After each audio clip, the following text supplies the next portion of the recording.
Olá, povo de Deus, que a doce e maravilhosa paz do Senhor Jesus estejam em vossos corações.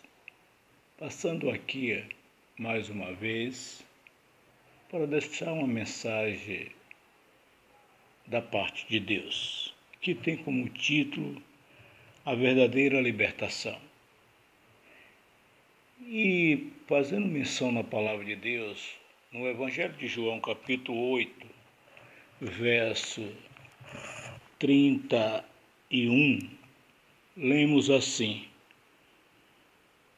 Disse, pois, Jesus aos judeus que havia crido nele: Se vós permanecerdes na minha palavra, sois verdadeiramente meus discípulos. E o 32 diz: E conhecereis a verdade vos libertará. E encerrando no verso 36, ele diz: Se, pois, o Filho do Homem libertar, verdadeiramente sereis livres. Mas o que é que Jesus estava falando com quem? Com os judeus que creram nele.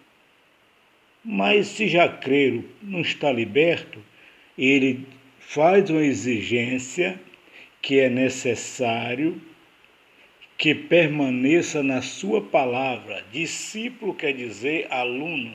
Quem é o mestre aqui é o Supremo Mestre Jesus. E Jesus diz que se permanecer na sua palavra, verdadeiramente sereis ensinados, sereis um aluno eloquente, conhecedor do amor de Deus e como ele expressa a sua santa doutrina. Ele disse: Conhecereis a verdade e a verdade vos libertará. Só podemos ter uma intimidade, primeiramente, se aproximando de Jesus e ele, que é a própria palavra, nos ensino dele, seremos libertos. E ele deixa bem claro que se o Filho do Homem libertar, verdadeiramente sereis livres. Mas, quando fala-se de liberdade, todas as formas de liberdade, civis e sociais, precisam de um movimento de várias classes. Mas a libertação do pecado só há com a atitude de um coração arrependido e cheio de fé, e os lábios confessando que Jesus Cristo é o Senhor e Salvador da sua vida. Afinal, o que interpretamos por liberdade? Todo mundo fala desta palavra de liberdade. O nosso país, nós podemos ter uma grande experiência que esse país, desde o primeiro século de descoberto, luta por liberdade. Tivemos umas 5 na história marcante: a independência, depois a lei sexagenária, vento livre, a proclamação da República, mas uma das maiores e mais marcantes é a da abolição dos escravos. Mas mesmo assim, até hoje o Brasil luta por liberdade como ser humano e não consegue chegar a um objetivo. Por quê? A palavra liberdade é uma das mais atuais em nossa sociedade. Inclusive a ideia de liberdade individual fascina as pessoas. Cada pessoa deseja ser totalmente livre para decidir o que fazer, onde ir e aquilo que é e o que diz. Todos pensam nessa sociedade. O grito de liberdade necessita de movimentos e que levantem bandeiras e façam apologia a essa liberdade. Mas no século XVI, 18, teve um jovem alemão chamado Philipp Kahlen, que ele desejava a liberdade. Ele queria ser o senhor da sua vida. Ele lutou para ser um homem que todos vissem ele como o supremo homem. Trabalhou, conquistou bens, queria ser o senhor também no poder aquisitivo. Mas ele diz, como até hoje essa palavra sussurra em nosso ouvido, que a sociedade enganou a ele. Ele continuou com o vazio. Até hoje vimos essa palavra na boca de várias pessoas.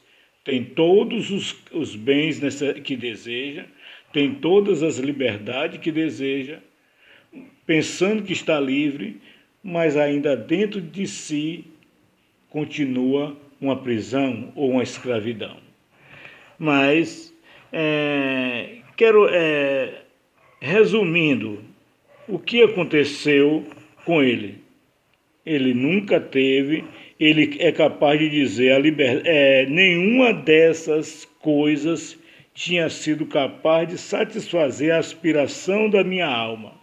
Meu coração egoísta desejava ser livre. Como que o homem pode encontrar essa liberdade? Nós podemos entender desta maneira. A história, de um modo ou de outro, essa história nos atinge, porque até mesmo aquelas pessoas que confessam que Jesus Cristo é o Senhor da sua vida, às vezes, direto ou indiretamente, continua escravizado por alguma coisa. Tem pessoas que seguem a Deus, mas não toquem nos seus bens. Segue a Deus, mas não para eu só quero ter fé. Mas afinal, o que é liberdade? E ele resume dizendo uma palavra: meu cativeiro terminou quando Jesus, cheio de compaixão, veio ao meu encontro. Não é nós que vamos ao encontro do Senhor Jesus. Ele quer um coração arrependido e uma boca que confesse que Ele é o Senhor, mas Ele é quem veio ao nosso encontro. E ele disse: me rendi e me entreguei totalmente a Cristo. Quero lhe chamar a atenção de uma palavra. Olha o que ele diz: alma, ou seja, as minhas emoções agora, tudo que eu tenho é para Cristo. Espírito, ou seja, ele não quer mais adorar outro ser, o único ser que ele adora é o Senhor. Corpo, ele quer dar um testemunho e um esforço físico para fazer algo também que agrade a Deus. E bens, tudo que ele tem, ele se colocou numa posição de dar o melhor e a primícia para Deus. Foi um grande momento. A hora da libertação tinha chegado na vida dele. O que é que eu posso comparar essa situação que aconteceu com ele? É a mesma que o apóstolo Paulo, quando escreve aos Gálatas, fala que esta palavra sussurra em nossos ouvidos.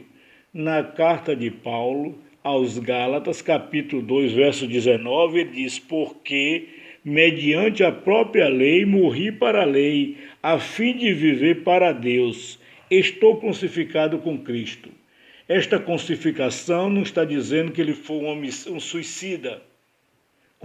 Crucificar significa eu prender o meu próprio ego para Cristo viver em mim, ou seja, eu abolir de mim o meu orgulho, a minha vaidade, tudo que a alma quer de vaidade de mim, eu seja abolido para viver uma vida em Cristo Jesus. E ele encerra no verso 20 dizendo: logo já não sou eu que vivo, mas Cristo vive em mim. Para Cristo viver em mim, para eu viver a vontade de Cristo, precisa eu deixar que Cristo seja o Senhor da minha vida. E esse viver que agora tenho na carne, vivo pela fé no Filho de Deus que me amou e a si mesmo se entregou por mim. A atitude foi do Senhor. Por isso eu quero te dizer que a única razão de você viver é ter uma vida com Cristo. E eu encerro dizendo: segui-lo a Cristo faz com que a vida seja digna de ser vivida. Esta é a verdadeira libertação. Que Deus em Cristo vos abençoe e que você possa ser livre para ser um verdadeiro adorador do Senhor. Fique todos com Deus.